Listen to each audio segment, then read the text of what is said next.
Hujambo mtazamaji kutoka idhaa ya Kiswahili ya Radio China Kimataifa. Hii ni Nuru ya Mashariki tuliokuandalia hii leo. Rais Xi asema China na Urusi zinapaswa kubeba jukumu maalum kama nchi kubwa. China thibitisha tena kuendelea kuunga mkono juhudi za ujenzi wa amani za Umoja wa Mataifa. Mashindano ya daraja la China nchini Kenya yakamilika, wanafunzi 30 wapata ufadhili wa masomo nchini China. Kwa hizi na habari nyinginezo nyingi, jumuika nami Khamis Darwish.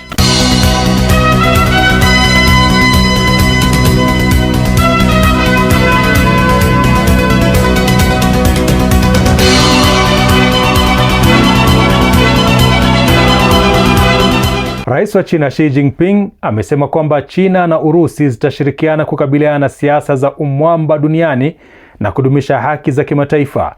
Viongozi hao wawili wamekubaliana kuimarisha uratibu wa kimkakati na kuendeleza uhusiano wenye afya na thabiti kati ya nchi zao. Caroline Nasoro anaripoti kutoka Beijing. Rais wa China Xi Jinping amesema katika kukabiliana na hatua za upande mmoja na siasa za umwamba na ubabe duniani, China itashirikiana na Urusi kubeba jukumu hilo maalum kama nchi kubwa za dunia na wanachama wa kudumu wa Baraza la Usalama la Umoja wa Mataifa. Rais Xi amesema hayo alipokuwa akifanya mazungumzo na Rais wa Russia Vladimir Putin katika ziara yake ya kiserikali nchini Russia.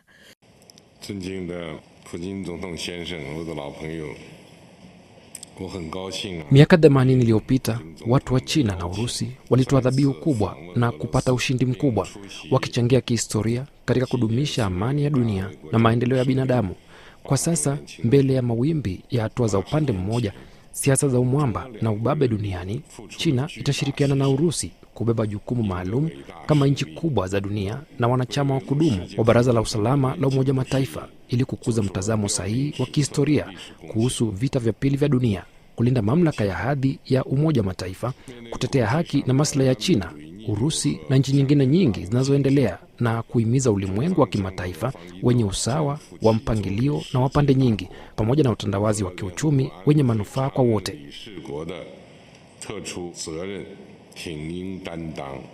Viongozi hao wawili wamebadilishana maoni kwa kina kuhusu uhusiano kati ya China na Russia na masuala makubwa ya kimataifa na kikanda, na kufikia makubaliano juu ya kuimarisha uratibu wa kimkakati bila kuyumba na kuhimiza maendeleo thabiti yenye afya na ya hali ya juu ya uhusiano kati ya nchi hizo mbili. Viongozi hao wawili pia wametoa wito wa kukuza mtazamo sahihi wa kihistoria kuhusu vita ya pili ya dunia, kudumisha mamlaka na hadhi ya Umoja wa Mataifa na kulinda haki na usawa wa kimataifa. Rais Xi amesema China na Russia zinapaswa kushikilia mwelekeo mkuu wa ushirikiano na kuepusha masumbufu kutoka nje ili kuimarisha msingi wa ushirikiano thabiti na kuhakikisha kuna kasi kubwa ya maendeleo. Kwa upande wake, Rais Putin amesema uhusiano kati ya Russia na China umejengwa katika msingi wa usawa na kuheshimiana, haulengi upande wa tatu wala kuathiriwa na matukio yoyote ya muda.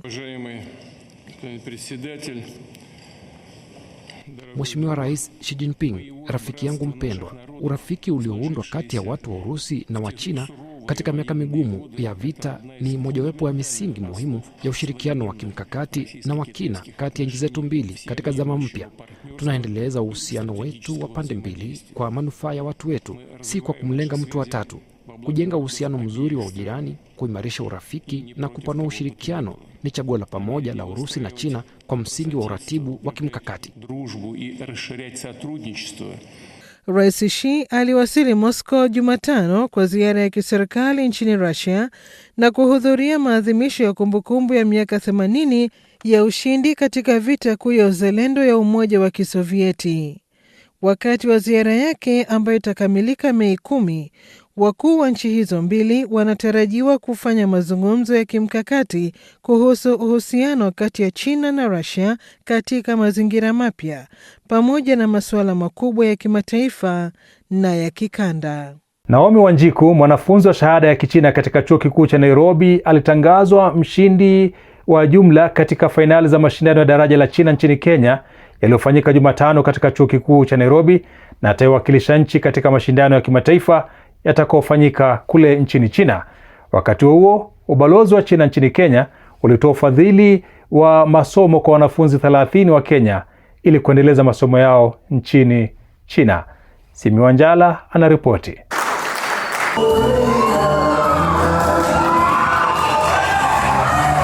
Katika hafla ya kuvutia, chuo kikuu cha Nairobi kilikuwa mwenyeji wa wanafunzi kutoka taasisi mbalimbali nchini Kenya kwa fainali za mashindano ya 24 ya daraja la China yaliyofanyika katika ukumbi wa Taifa Hall, ambapo pia ubalozi wa China ulitoa ufadhili wa masomo kwa wanafunzi 30. Tukio hili liliandaliwa kwa pamoja na ubalozi wa China, taasisi za Confucius kutoka vyuo vikuu mbalimbali pamoja na wadau wengine. Balozi wa China nchini Kenya, Guo Haiyan, aliwapongeza washindi wa ufadhili huo wa masomo na kuwaambia kuwa wao ndio mustakabali wa uhusiano kati ya China na Kenya. Our firm belief that investing in youth is investing in the future. And today, we are not just awarding scholarships. We are supporting dreams, nurturing potential, and building the bridge of understanding between our two countries. Naomi Wanjiku, mwanafunzi anayesomea lugha ya Kichina katika chuo kikuu cha Nairobi, alitangazwa mshindi wa jumla katika fainali za mashindano ya Chinese Bridge na baadaye ataiwakilisha Kenya katika mashindano ya kimataifa nchini China. Lengo langu ni kufanya kazi inayohusiana na Kichina na labda nikimaliza masomo huku naweza enda China kusoma huko, ama ikiwezekana pia niishi huko nifanye kitu, kwa sababu napenda lugha ya Kichina sana. Wakati huo huo, mkurugenzi wa taasisi ya Confucius katika chuo kikuu cha Nairobi ameweka wazi kwamba idadi ya wanafunzi wanaozidi kujifunza Kichina inazidi kupanda kila uchao. This year we are expected to recommend around 50 regular scholarship students to study in China from our end, and 23 2+2 scholarship students. We will recommend them to China to study because they have finished 2-year study in University of Nairobi, and then we will recommend to our cooperating partner institution, Tianjin Normal University, to study for another 2 years. This is a special program given to Kenya, which help to cultivate or nurture the talents, the teacher training program, to train the teacher for Kenya, primary and high school. Profesa Margaret Jesang, kaimu naibu chansela wa chuo kikuu cha Nairobi, amesema kuwa mashindano haya ya ufasaha wa lugha ya Kichina yamepata umaarufu duniani kote, akisisitiza mchango wake katika kukuza mawasiliano ya kitamaduni na kielimu kati ya tamaduni mbalimbali. We are sincerely grateful to the People's Republic of China. As a university, we will continue to encourage the students to participate in Chinese language programs and cultural exchanges to deepen our bilateral people-to-people ties, and hopefully, as I have shared before in another forum, that we are hoping that Kiswahili will be widely spoken in China just because the University of Nairobi has a presence through the Confucius Institute and other forums.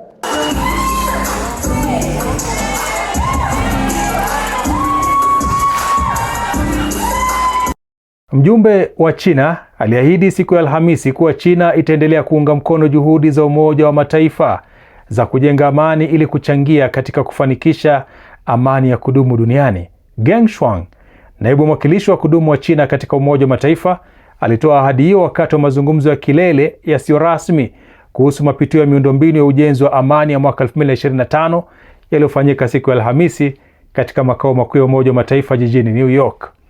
Hii hapa ripoti niliyoiandaa. Geng alisema China inatarajia nchi wanachama wa Umoja wa Mataifa kudumisha mshikamano, ushirikiano, ufanisi na uwazi, na kwa kuzingatia hali mpya na majukumu mapya, kuendesha mapitio haya kwa njia ya mashauriano ya kina ili kuimarisha zaidi ufanisi wa miundombinu ya ujenzi wa amani na kuchukua nafasi kubwa zaidi katika utekelezaji wake.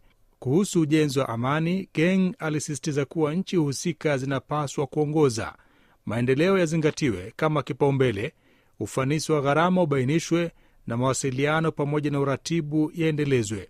Alisisitiza kuwa nchi husika ndizo zina jukumu la msingi la kujenga amani katika nchi zao. Bila maendeleo hapata kuwa na amani ya kudumu. Juhudi za ujenzi wa amani zinapaswa kuangazia mahitaji ya dharura zaidi ya nchi husika, huku zikiwa na mtazamo wa muda mrefu kwa kuipa kipaumbele rasilimali katika maeneo muhimu kama kutokomeza umaskini, elimu kwa wote, uundaji wa ajira, afya ya umma na ujenzi wa uwezo, ili kuongeza msukumo wa ndani wa maendeleo na kuondoa taratibu mizizi ya migogoro.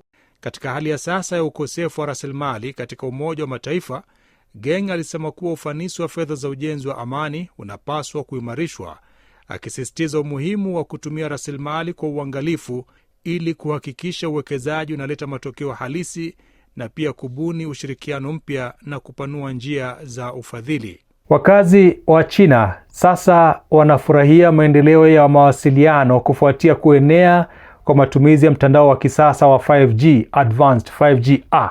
Mtandao huu ambao unazidi kuingia katika maisha ya kila siku na sekta mbalimbali za kiuchumi, unawapa watumiaji muunganiko wa kasi zaidi na uzoefu wa mwingiliano wa kina ambao wengi wanautambua kama kichocheo cha mapinduzi mapya ya viwanda. Tom Wanjala na maelezo zaidi. Toleo hili jipya la 5G ni uboreshaji wa teknolojia ya 5G na hatua ya kuelekea kwa 6G. Teknolojia hii inaboresha uwezo wa mtandao, kasi ya interneti, muda wa kusubiri yani latency, na ufanisi wa utambuzi wa mahali, huku ikifikia hadi mara 10 ya kasi ya 5G. Faida mojawapo inayoonekana wazi ya 5G ni ongezeko kubwa la kasi ya kupakua data. Wakati 5G ya kawaida hutoa hadi gigabaiti 1 kwa sekunde, 5G inaweza kuwa hadi mara 10 zaidi, jambo linalowezesha matumizi ya teknolojia nzito kama vile ukweli uliopanuliwa, almaarufu extended reality, X-ray, na taswira za 3D bila miwani zinazoweza kuonyesha picha za kidhahania, almaarufu holograms. Pia kasi ya kupakia data itaongezeka kwa kiasi kikubwa, jambo ambalo litafanikisha usambazaji mkubwa wa data kupitia wingu na kufanya mawasiliano ya kidhahania kuwa halisi. Wachambuzi wa ndani wanasema athari za teknolojia hii zitakuwa kubwa katika nyanja mbalimbali za jamii, hasa katika sekta muhimu kama afya. 5G inawezesha maingiliano wa kina. Inaweza kutumia katika XR, mawasiliano ya kidhahania, michezo ya video kupitia wingu na matumizi mengine yanayotoa uzoefu wa kuingia ndani ya mazingira.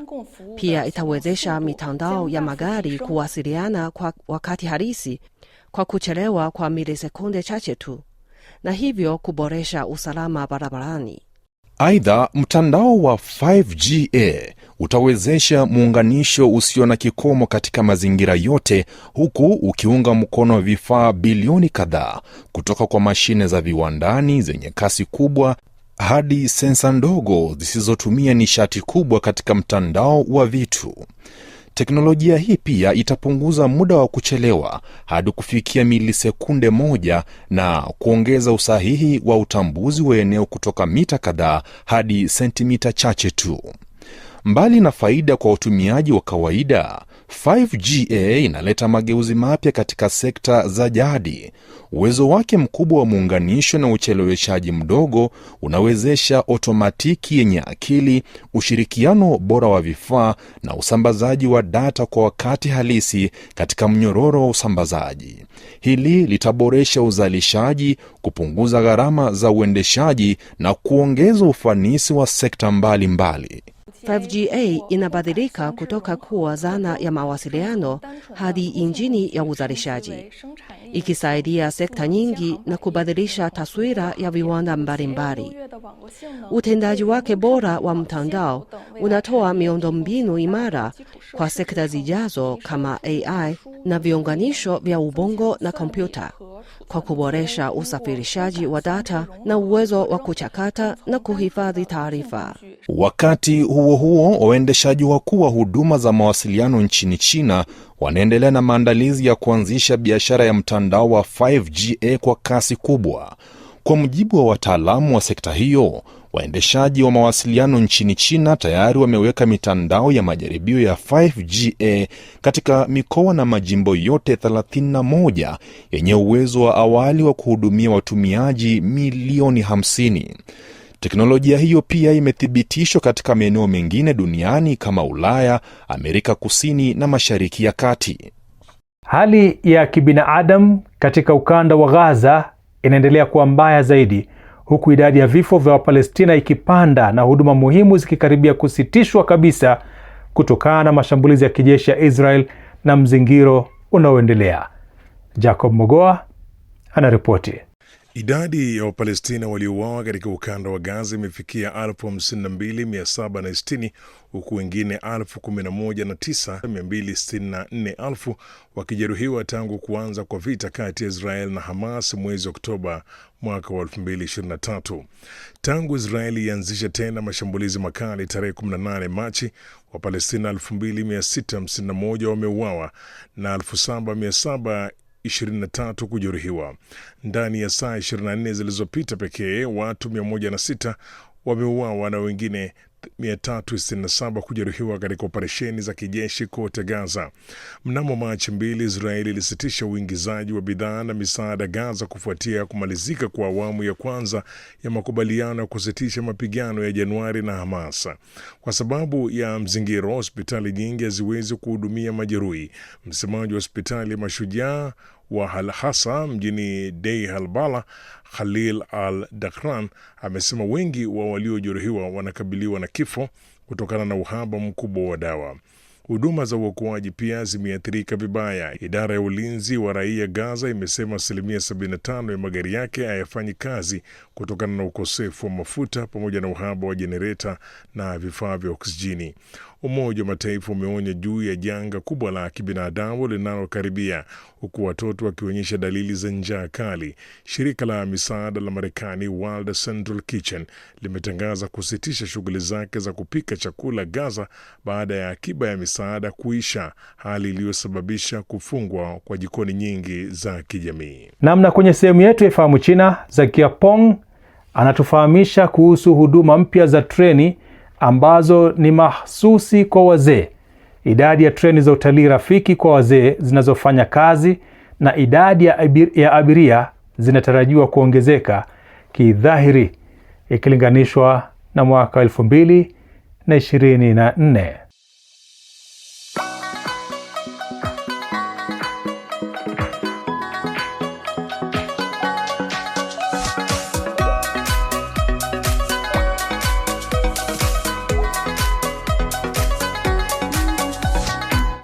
Mambo na karibu katika kipindi cha Ifahamu China.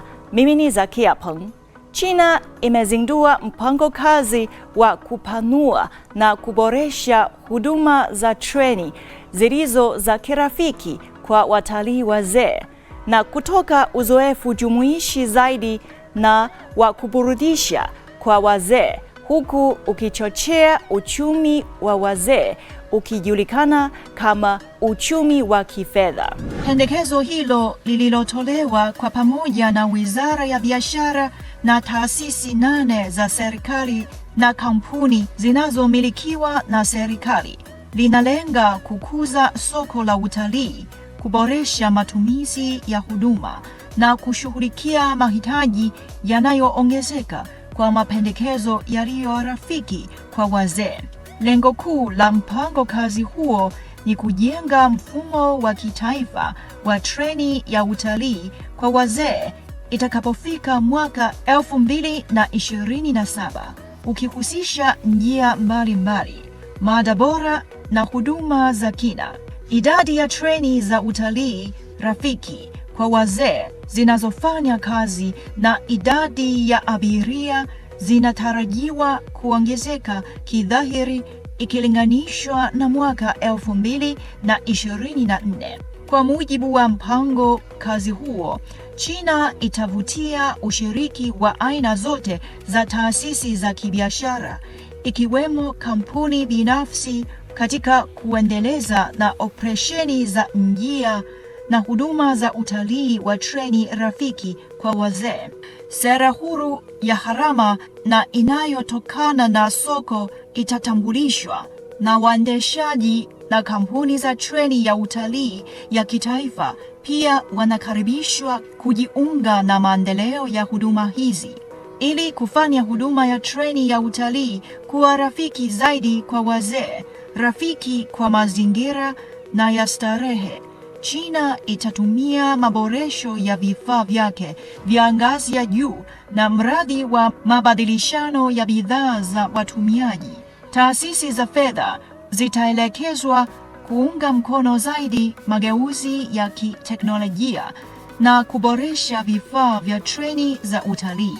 Mpango kazi huo pia umesema unazishawishi serikali za mitaa zenye uwezo kutambulisha sera maalum za kuunga mkono huduma hizi.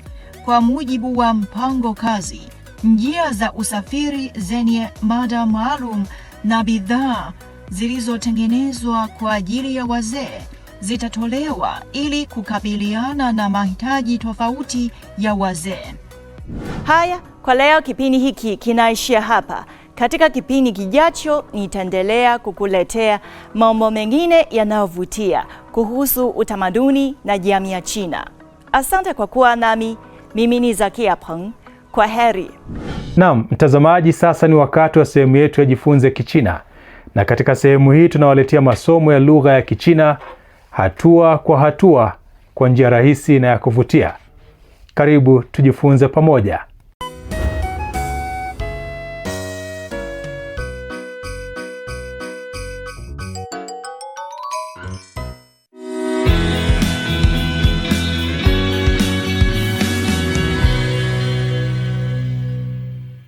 第一课，你好。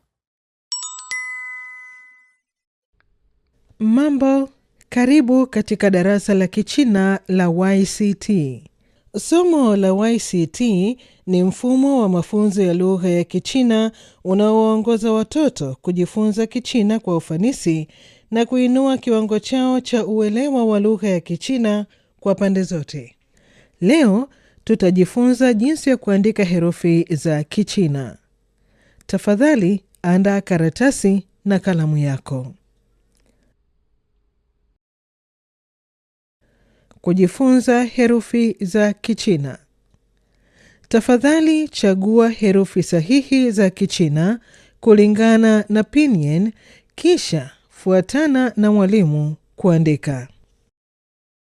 Ni. Niambie, ipi ni sahihi? 第一个 Hebu tuone kosa liko wapi katika herufi ya pili. Sasa hebu tuone jinsi ya kuandika herufi hii ya Kichina kwa usahihi. Tafadhali andika pamoja nami.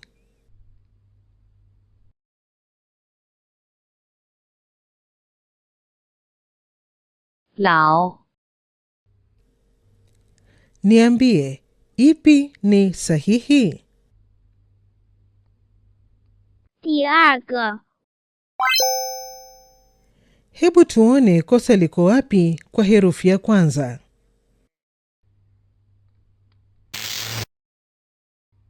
Sasa hebu tuone jinsi ya kuandika herufi hii ya Kichina kwa usahihi. Tafadhali andika pamoja nami.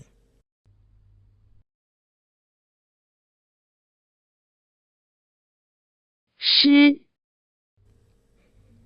Niambie, ipi ni sahihi? 第二个 Hebu tuone kosa liko wapi kwa herufi ya kwanza. Sasa hebu tuone jinsi ya kuandika herufi hii ya Kichina kwa usahihi. Tafadhali andika pamoja nami.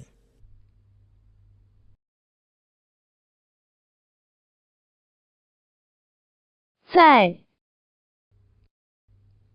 Niambie, ipi ni sahihi? 第一个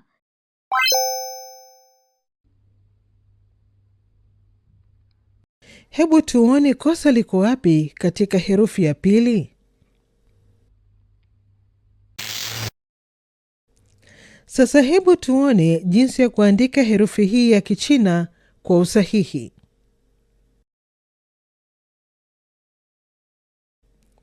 Tafadhali andika pamoja nami.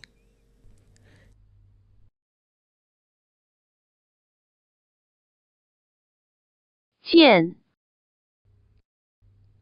Niambie, ipi ni sahihi? 第二个 Hebu tuone kosa liko wapi kwa herufi ya kwanza. Sasa hebu tuone jinsi ya kuandika herufi hii ya Kichina kwa usahihi.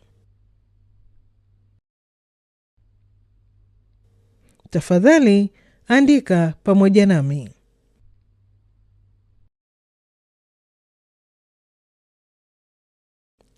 Tafadhali sikiliza rekodi na uchague jibu sahihi. Ni. Niambie, ipi ni sahihi? 第二个 你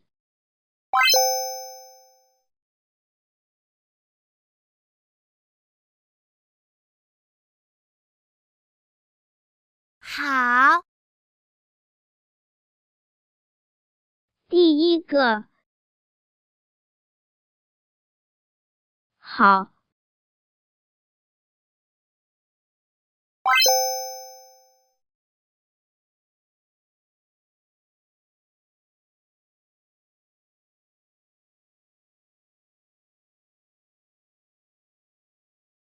老师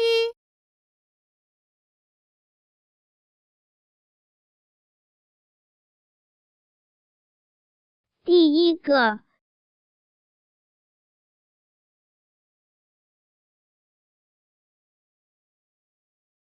老师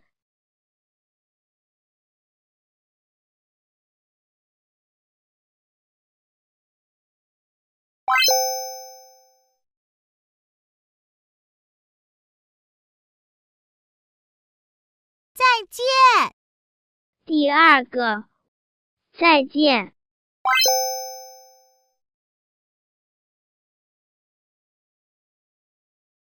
你好 第二个 第二个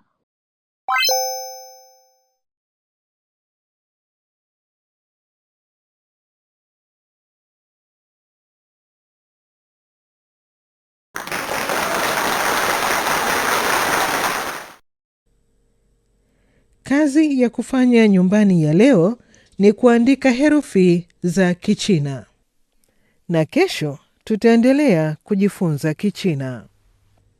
再见 Naam, mtazamaji, ni hulka ya kimaumbile kwamba kile kilicho na mwanzo hakikosi kuwa na mwisho wake.